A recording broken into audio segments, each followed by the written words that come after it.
I've started going to therapy thanks to April's encouragement. Initially, I didn't think it would help, but it's been surprisingly beneficial.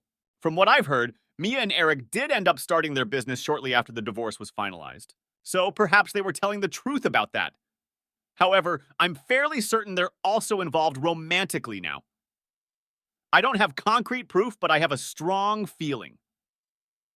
A few months ago, that realization would have devastated me, but now I feel nothing. I gave Mia 12 years of my life, and she chose to ruin it. That's her loss, not mine. What matters most to me is that my daughters and I are doing well. Their love and support have been my rock throughout this process, and they're all I need to move forward.